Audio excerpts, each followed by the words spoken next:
ہمارے حضرت کیا فرمایا کرتے تھے کہ جب بیٹھو تو 10 دفعہ استغفار، گناہوں کی معافی، 10 دفعہ درود شریف. پھر کیا کرنا ہے؟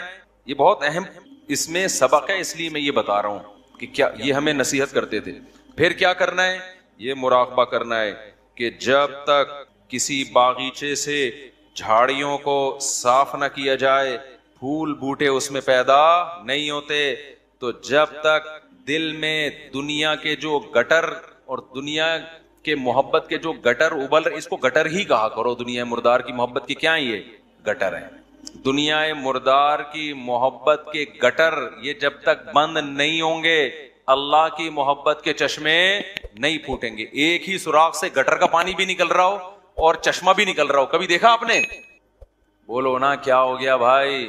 جس سوراخ سے چشمے نکلتے ہیں ان سے گٹر کے پانی نہیں نکلتے. اور جن سوراخوں سے کراچی میں تو الحمدللہ یہ مثال سمجھانے کی ضرورت ہی نہیں ہے، ہر سوراخ سے گٹر کا پانی نکل رہا ہے. تو کبھی آپ نے دیکھا چشمے ابلتے ہوئے کراچی میں؟ تو جس دل میں دنیا مردار کے گٹر کا پانی ابلتا ہو، اس دل میں اللہ کی محبت کے چشمے نہیں پھوٹ. تو یہ حضرت فرماتے تھے یہ مثال سوچیں. کیوں سوچیں؟ آگے بتا رہا ہوں میں. پھر ایک اور مثال سوچیں، اور یہ ہمارے سب اکابر بتاتے رہے ہیں، صرف ہمارے حضرت کی بات نہیں ہے. دوسری کیا مثال؟ کہ جب سفید کپڑوں کو نیل لگایا جاتا ہے اس میں چمک پیدا کرنے کے لیے، تو پہلے میل کچیل کو صاف کیا جاتا ہے. ڈائریکٹ نیل نہیں لگا دیا جاتا ورنہ عجیب سا لگے گا. پہلے اس کا میل اتارا جاتا ہے، اس کے بعد اس میں برائٹنس پیدا کرنے کے لیے، اٹریکشن پیدا کرنے کے لیے، اس گند اور میل کچیل کو دور کرنے کے بعد پھر اس کو نیل کے پانی میں ڈبویا جاتا ہے. پھر کیسا اجلا اجلا اور چمکتا ہوا نظر آتا ہے وہ. تو جب تک دل میں اللہ کے غیر کی محبت کا گند صاف نہیں ہوگا، اللہ کی محبت کے نیل سے دل چمکدار نہیں ہو. یہاں تک کھوپڑی شریف میں بات آ گئی ہوگی میرا خیال ہے. پھر حضرت فرماتے تھے پھر اس کے بعد کیا کرنا ہے. ابھی تو یہ سوچنا ہے نا، سوچنے کے بعد کیا کرنا ہے. پھر اس کے بعد قبلہ رخ بیٹھ کے لا الہ الا اللہ کی ضرب لگانی. آپ لوگ یہ کام نہ شروع کر دیں، وجہ میں بتاؤں گا آخر میں. لا الہ کرتے ہوئے کیا کرنا ہے؟ دائیں طرف سر کو لے کے جانا ہے، اور توجہ یہ کرنی ہے کہ دل سے لا الہ کا مطلب کوئی معبود نہیں، کوئی محبوب نہیں، کوئی بھی نہیں ہے. دل سے کیا کرنا ہے؟ سب کو نکال کے باہر الا اللہ. پھر واپس گردن کو لانا ہے اور دل پہ چوٹ مارنی ہے. کس کی؟ الا اللہ. لا الہ الا اللہ، لا الہ الا اللہ. کوئی نہیں ہے، صرف کون ہے؟ اللہ. تو اس کوئی نہیں میں نا یہ سارا گند نکالنا ہے. یہ گاڑی بھی نہیں ہے، یہ بنگلہ بھی نہیں ہے، یہ پیسہ جس پہ رالیں ٹپکتی رہتی ہیں ہر وقت، اور کسی کو کوئی معشوق ہو اس کو بھی نکال دو اسی بہانے. موقع اچھا ہے، پاگل ہو رہا ہے اس کے پیچھے، اپنی صحت خراب کر رہا ہے، اپنا ایمان خراب کر رہا ہے. تو لا الہ دل سے باہر، الا اللہ صرف کون؟ اللہ. جو بار بار یہ ذکر ہوتا ہے نا، لا الہ الا اللہ، لا الہ الا اللہ، لا الہ الا اللہ، لا الہ الا اللہ، لا الہ الا اللہ.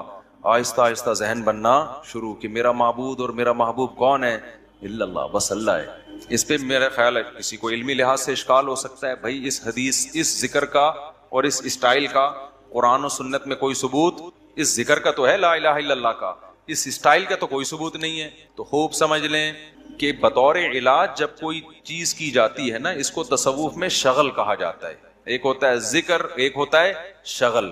تو جو بطور علاج کے جو چیز کی جاتی ہے، مائنڈ بنانے کے لیے کی جاتی ہے، اس کے لیے ثبوت کی ضرورت نہیں ہوتی، اس کے لیے ثبوت کی ضرورت نہیں ہوتی. اس کو سنت اگر کوئی سمجھے گا تو پھر کیا ہے؟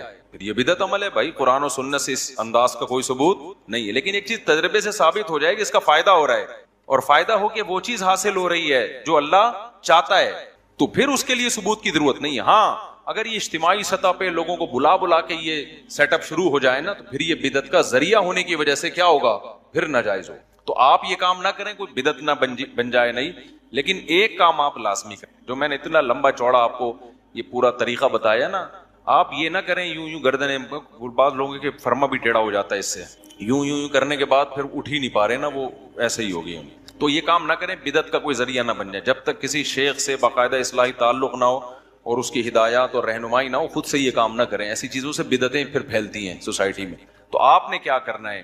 اللہ سے تعلق بحال کرنا ہے نا، تو اس کے لیے میں طریقے بتا رہا ہوں آپ روزانہ صبح اور شام میں لا الہ الا اللہ کے ذکر کا معمول 10 دفعہ کم سے. دیکھو تبلیغ والے تسبیح بتاتے ہیں تیسرا کلمہ 100 دفعہ، 100 دفعہ استغفار، 100 دفعہ درود شریف، صبح بھی اور شام بھی. اصل تو یہ ہے کیونکہ تیسرے کلمے لا الہ الا اللہ خود بخود آ گیا ہے. میں اس سے بھی آسان پیکج بتا رہا ہوں. اصل تو وہ ہے جو تبلیغ والے بتاتے ہیں.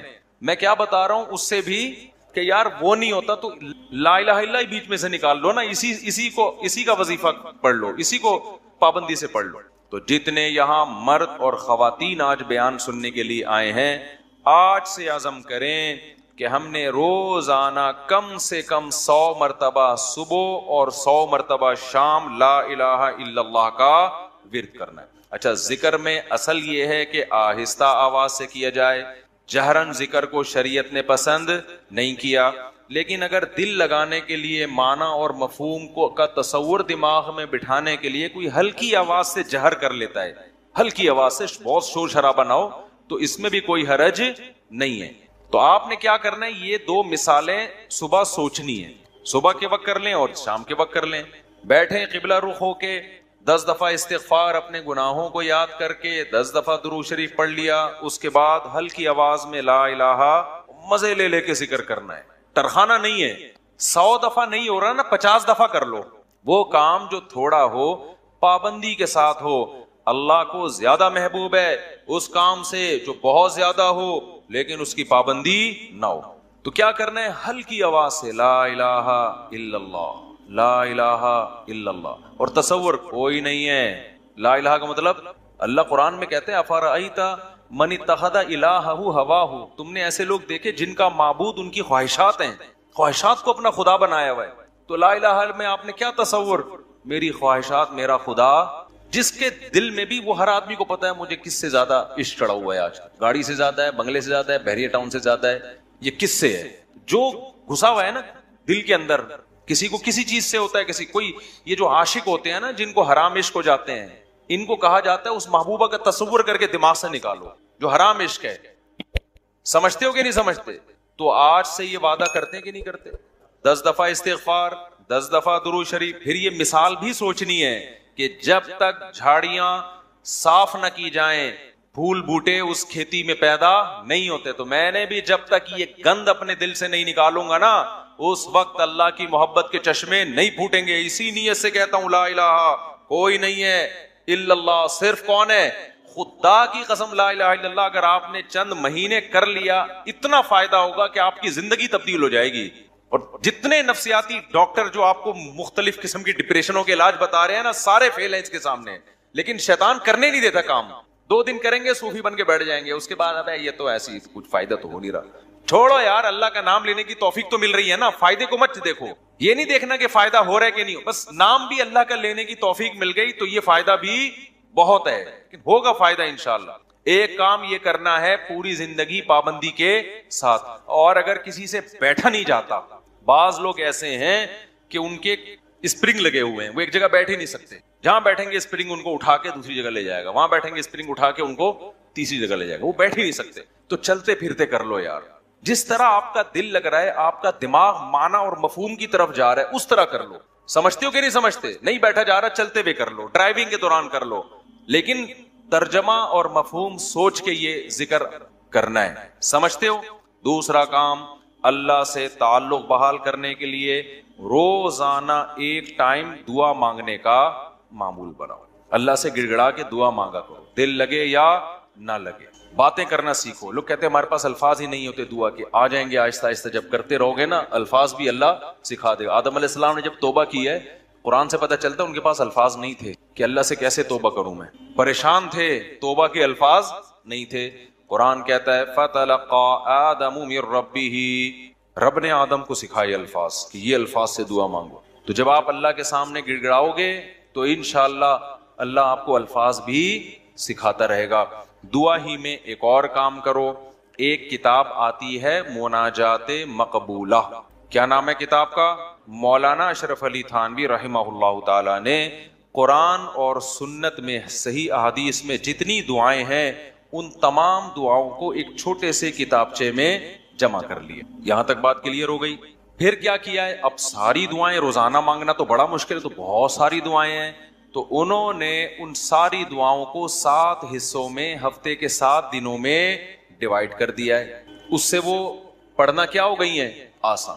پھر لکھ دیا ہے ہفتے کی دعائیں، اتوار کی دعائیں، پیر کی دعائیں، منگل کی دعائیں، بدھ کی دعائیں، جمعرات کی دعائیں، جمعے کی دعائیں. تو جہاں جمعے کی دعائیں سٹاپ ہو رہی ہے وہیں سٹاپ کر دو، کیونکہ اب جو مناجات مقبولہ مل رہی ہے اس میں پھر لوگوں نے اپنی غریبیاں بھی بہت آگے لگا دی ہیں. تو آپ نے یہاں، میرا خیال ہے میں نے ساتھیوں سے کہا تھا رکھوائیں مناجات مقبولہ. یہ کوئی بزنس نہیں ہے، پتا چلا مفتی صاحب منجن بیچ رہے ہیں اپنی کتابیں بیچ کے بغیر پروفٹ کے. یہاں میرا خیال ہے مل جائیں گے. تو میں نے بولا تھا سب کے لیے لے کر آؤ، بس یہ تو اللہ ان سب کو ہدایت دے. کل سے میں چیخ رہا ہوں کہ لوگ زیادہ ہوں گے، مناجات مقبولہ بہت زیادہ تعداد میں ہونی چاہیے تاکہ سب لوگ خریدیں. جی چلیں، آپ یہاں 150 ہوں گے اعتکاف والوں کے لیے، لیکن کسی کو فری پھوکٹ میں نہیں دینا ہے. فری والا کام ہمیشہ اس کا کوئی فائدہ نہیں ہوتا، پیسے خرچ کر کے لینی ہے، کوئی پروفٹ نہیں ہے. باقی لوگ بنوری ٹاؤن سے بھی ملتی ہے، ہر جگہ سے مل جاتی ہے، ٹھیک ہے نا. وہ کتاب خواتین بھی رکھیں، مرد حضرات بھی گھر میں رکھیں. اس سے فائدہ کیا ہوگا؟ ویسے الگ سے بھی دعا ہاتھ اٹھا کے اخپل طریقے سے مانگیں، رٹے رٹائے الفاظ نہ ہو، آپ کے اپنے الفاظ ہوں. اور دوسرا، اس دعا کو بھی روزانہ پڑھنے کا معمول بنائیں. اس سے فائدہ کیا ہوگا؟ اس میں قرآن و سنت کی جتنی دعائیں، پیغمبروں کی دعائیں ہیں، اللہ نے جو دعائیں ہمیں خود سکھائی ہیں، وہ ساری ایک ہفتے میں آپ مانگ لو گے. تو یہ کوئی کم فضیلت ہے؟ بہت بڑی فضیلت ہے. اور پھر ایک اور خاندانی فائدہ ہوگا، جب آپ وہ پابندی سے پڑھنے کا معمول بناؤ گے نا، تو 6-7 مہینے، سال کے بعد جا کے وہ ساری دعائیں آپ کو یاد ہونا شروع ہو جائیں. ایک وقت آئے گا آپ کے سینے میں دعاؤں کا بہت بڑا ذخیرہ ہوگا. تو معمول بناؤ گے کہ نہیں بناؤ گے؟ مناجات مقبولہ خریدیں. اس کا یہ مطلب نہیں کہ الگ سے دعائیں نہیں، وہ الگ سے مانگنی ہے. کتنے کام ہو گئے؟ 3 کام. چوتھا کام دعا، وہ تو میں پہلے بتا چکا ہوں، یہ تیسرے کام میں آ گیا. چوتھا کام آپ نے کیا کرنا ہے؟ روزانہ کم سے کم 1 پارے کی تلاوت کرنی ہے. موبائل سے جان چھوٹے گی نا، لوگ کہتے ہیں پھر بھائی سارا دن موبائل میں رگے رہتے ہیں، تو موبائل نہیں ہو تو کیا کریں؟ تو یہ کام کریں گے تو پھر تھوڑا بہت موبائل کے لیے وقت بھی آپ کو مل جائے گا. تو پہلے اپنے آپ کو اچھے کام میں بزی تو کریں نا. تو کیا کرنا ہے؟ روزانہ 1 پارہ قرآن کی تلاوت. اگر آپ اٹک کے پڑھتے ہیں، 1 پارہ پڑھنا بہت مشکل ہے، تو ٹائم کر لیں کہ میں روزانہ آدھا گھنٹہ قرآن مجید کی تلاوت کروں گا. یہ بھی مشکل لگ رہا ہے تو زیادہ فنٹر بننے کی ضرورت نہیں ہے، آپ کہیں 25 منٹ کروں گا. یہ بھی مشکل لگ رہا ہے تو کوئی بات نہیں، 20 منٹ پہ لے آئیں. یہ بھی مشکل لگ رہا ہے 15 منٹ پہ لے آئیں. یہ بھی مشکل لگ رہا ہے آپ پہلے صرف 10 منٹ میں تلاوت کروں. کوئی ٹینشن کی زیادہ کے چکر میں نہ پڑیں. شیطان کیا کہتا ہے؟ تو بہت نیک آدمی، یہ 10 منٹ سے کیا ہوتا ہے؟ سارا مسئلہ یہاں سے خراب ہوتا ہے. آپ 10 منٹ بیٹھ جاؤ قرآن لے کے. وہ 10 منٹ جو پابندی کے ساتھ ہو، اس 2-3 گھنٹے کی تلاوت سے بہتر ہے جس میں 2 دن بہت بڑا ولی اللہ بنا ہوا ہے، اس کے بعد مارکیٹ سے شارٹ ہو گئی. آئی بات سمجھ میں؟ تو روزانہ کیا کرنا ہے؟ تلاوت کا معمول بنانا ہے. کتنے کام ہو گئے؟ 4. 5واں کام کیا کرنا ہے آپ نے؟ دیکھو قرآن میں تہجد کی اتنی زیادہ فضیلت اللہ نے بیان کی ہے نا کہ ایسا لگتا ہے کہ جو جنت میں جائیں گے وہ تہجد تو پڑھتے ہی ہوں گے لازمی. یعنی قرآن سے ایسا لگتا ہے، کہیں بھی ایسا نہیں ہے کہ جنتیوں کی صفت بیان کی اور تہجد کا اس میں تذکرہ نہ ہو. تو ہمت کر کے نا رات کو 2 سے 4 رکعتیں کم از کم پڑھنے کا معمول.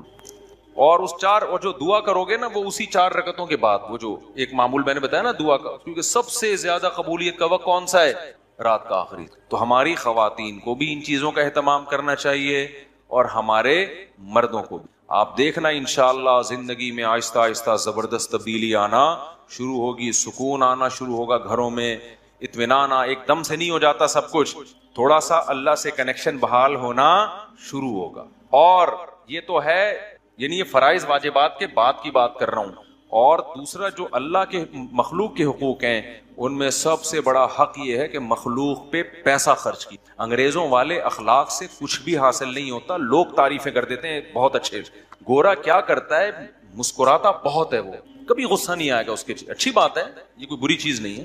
روکڑا نہیں گلتا اس کی جیب سے. بات آ رہی ہے سمجھ میں؟ ابے بھائی بس یہ کہہ کے بیان ختم کر رہا ہوں. گورا پتہ ہے کیا ہے؟ بہت اچھا ہے. کیوں؟ جب آپ سے ملے گا نائس ٹو میٹ یو، آپ سے مل کے مجھے خوشی ہوئی. جب بات کریں گے مسکرا کے، اچھی بات ہے، حدیث میں آتا ہے مسکرا کے بات کرنا صدقہ. کبھی کسی سے لڑیں گے نہیں اور بڑے تمیز سے سب کچھ. روکڑا نہیں نکلتا گورے کی جیب سے. آپ جو دیکھ رہے ہیں بل گیٹس وغیرہ بہت زیادہ پیسہ ان کے پاس ہے, تو یہ جو کر رہے ہوتے ہیں نا, یہ ان کے چونی اٹھنی ہوتی ہے, سمجھتے ہو, یہ جو اتنا ٹرسٹ میں دے رہے ہوتے ہیں یہ ان کی چونیاں اٹھنیاں ہیں.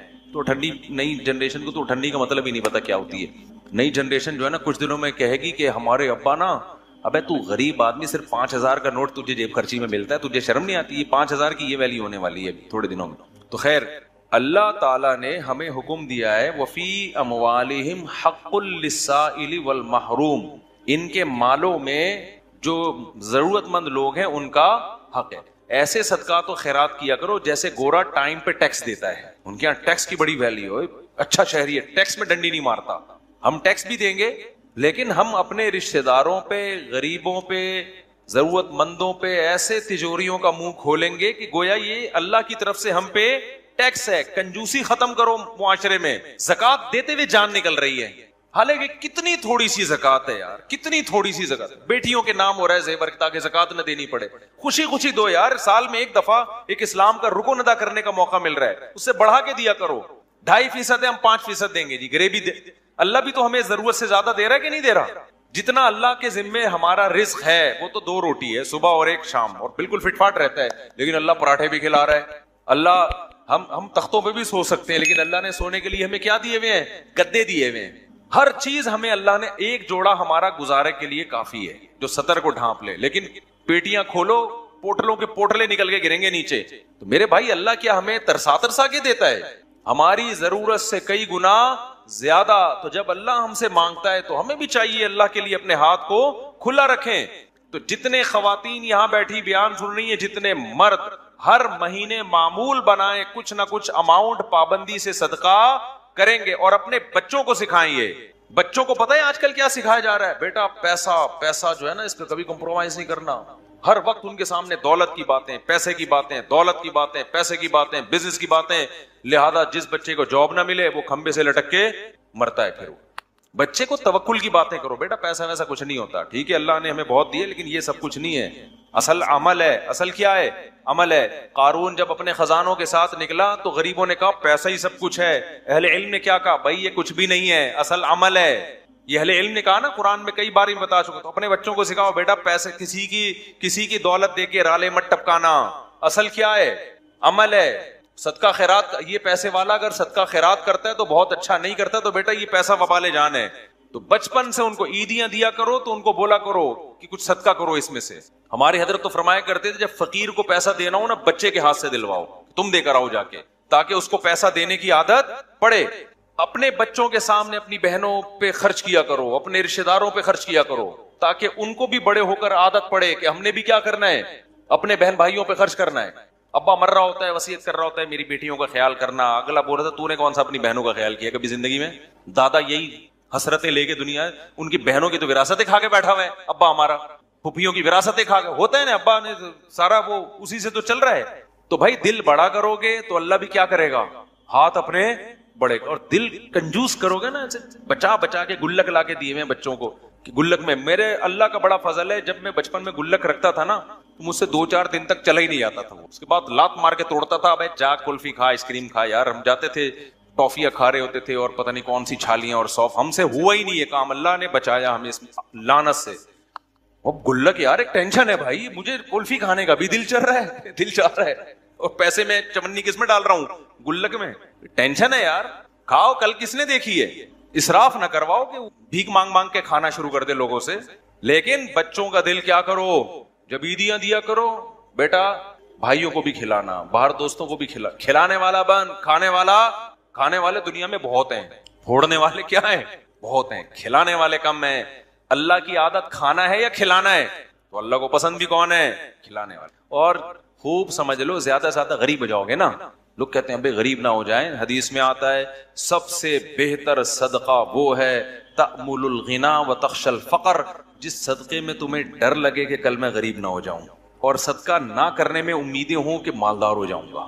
اس کنڈیشن میں جو صدقہ کیا جائے گا وہ کیا ہے, سب سے بہتر. تو ایسا نہ ہو کہ حاتم طائی کی قبر پہ جا کے لات مار دیں اور سب چیریٹی کر کے کل بھیک مانگنے آئے ہو مجھ سے چندہ. تو میں تو موٹیویشن کے لیے کہہ رہا ہوں, لیکن جو کنجوسی مارکیٹ میں چل رہی ہے وہ مسلمانوں کا کلچر نہیں ہے, یہ ہم لوگوں نے غیر مسلموں سے سیکھی ہیں یہ چیزیں. نہ وہ تو بیوی پہ خرچ کر رہے ہیں، نہ وہ اولاد پہ خرچ کر رہے ہیں، وہ تو 2 بچے پیدا کم بخت اس لیے کر رہے ہیں 2 سے زیادہ نہ ہو کہ خرچ نہ کرنا پڑ جائے ان کے اوپر. تو جس کم بخت کی یہ سوچو کہ اپنی اولاد کے لیے، اولاد پیدا کرنے کے لیے تیار نہ ہو کہ خرچ کرنا پڑے گا، ان سے کیا سخاوت کی امیدیں لگاؤ گے بھائی آپ؟ وہ آپ کو سخاوت سکھائیں گے؟ خرچ کرنے کا سب سے بہترین محل تو ماں باپ اور اولاد ہیں، انہی کے لیے تو انسان کماتا ہے. کوئی بات نہیں، پیدا ہوں گے کھلائیں گے، کوئی بات نہیں. اور بچے کہیں نا کہ ابا کھانے کو روٹی نہیں ہے، بیٹا روٹی ضروری نہیں ہے، اللہ پیٹ ضرورت کا. ہمارے نبی کو تو 40 دن روٹی نہیں ملتی تھی. کوئی ضروری نہیں ہے، جتنی ضروری ہے اتنی اللہ دے دیتا ہے. باقی اللہ زیادہ دے رہا ہے تو شکر ادا کرو، نہیں دے رہا تو کیا کرو. آج لوگ کہتے ہیں غربت کی وجہ سے نا لوگ ڈپریشن میں جا رہے ہیں، خودکشیاں ہو رہی ہیں. بھائی غربت کی وجہ سے نہیں، تربیت نہ ہونے کی وجہ سے ہو رہا ہے یہ. پہلے بھی غریب ہوتے تھے لیکن مائیں سکھاتی تھیں، باپ سکھاتے تھے، بیٹا آج روٹی ہے ٹھیک ہے، اور نہیں ہے تو کیا ہے، صبر کرو. میں ایک واقعہ سنا کے بس بیان کو سمیٹتا ہوں. ایک بزرگ کا واقعہ ہے کہ ان کے پاس نا ایک طالب علم پڑھا کرتا تھا. پہلے زمانے میں کیونکہ وسائل بہت کم ہوتے تھے دینی مدرسوں کے پاس، طلبہ بہت سے بھوک میں پڑھتے تھے. تو ایک طالب علم تھا، وہ اب کبھی مدرسے میں روٹی مل رہی ہے کبھی نہیں مل رہی. تو وہ بزرگ تھے، وہ بھی اسی کے ساتھ جب بھوکے رہتے، جب روٹی ہے تو ٹھیک ہے، بھوکے نہیں ہے تو کھا لیا، چلو جی روٹی ہے تو کھا لیا.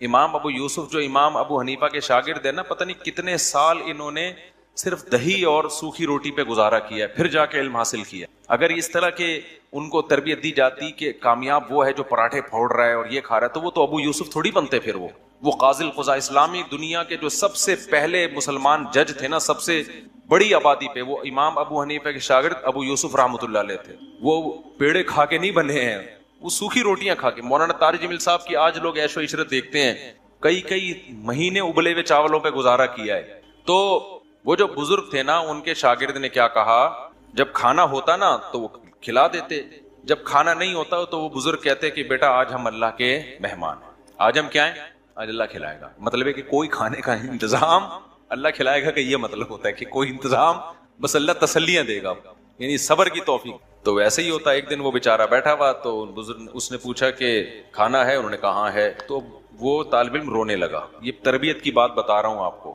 آج کل یہ تربیت نہیں ہے. بزرگ نے کہا بیٹا آج تو کھانا ہے، آج تم رو کیوں رہے ہو؟ انہوں نے کہا کہ استاد جی آپ جب یہ کہتے تھے نا آج ہم اللہ کے مہمان ہیں، اس میں جو لذت تھی وہ کھانا کھانے میں نہیں تھی، کیونکہ آج اللہ کے لیے جب صبر کرنا پڑتا ہے تو اس کا اپنا مزہ ہے نا. روزے میں بھی تو ہم بھوکے پیاسے رہتے ہیں، لیکن اس کا ایک لطف ہے. یہ کس کے لیے رہتے ہیں؟ یہ اللہ کے لیے رہتے ہیں. ویسے کوئی ہمیں بھوکا پیاسا ذرا رہ کے تو ڈاکٹر کہہ کے تھک گئے، کم کھاؤ، کم کو مانتا ہے، خود ڈاکٹر نہیں مانتا اپنی بات. ادھر میں بیٹھا ہوا تھا، میں طلبا کو نا یہاں لڑکوں کو سمجھا رہا تھا، دیکھو بریانیاں شریانیاں نہیں پھوڑا کرو، ایکچولی ہماری ڈائٹ یہ ہونی. میں بہت زبردست کھانا آیا، میں نے بھی پھوڑ دی بیٹھ کے.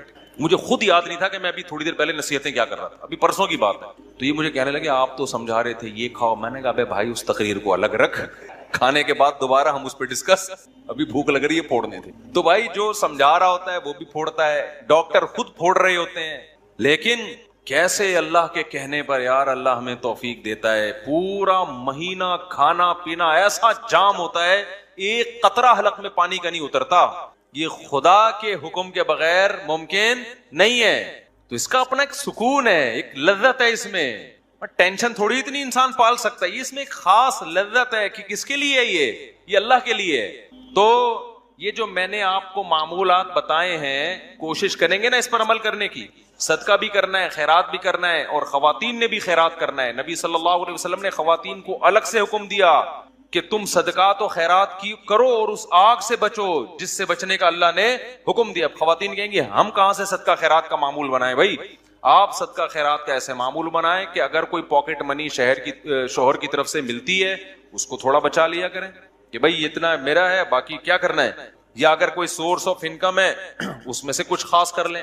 یا یہ بھی نہیں ہے، کچھ بھی نہیں مل رہا، تو نبی صلی اللہ علیہ وسلم نے فرمایا جو عورت شوہر کے پیسے صدقہ کرے شوہر کی اجازت سے، اپنے پاس صدقے کے لیے کچھ بھی نہیں ہے، شوہر سے یہ کہے کہ میں نے فلاں کو صدقہ کرنا ہے، میرے پاس پیسے نہیں ہیں، آپ مجھے اتنے پیسے دے دو تاکہ مجھے صدقے کا ثواب ملے. شوہر انسان کا بچہ تھا، اتفاق سے اس نے بھی کچھ پیسے نکال کے بیگم کو دے دیے کہ چل بھائی تیرے پاس نہیں ہے تو میں تجھے دے دیتا ہوں. تو نبی نے فرمایا کہ شوہر کو بھی مکمل ثواب ملے گا صدقے کا اور عورت کو بھی مکمل، حالانکہ پیسہ عورت کا خرچ نہیں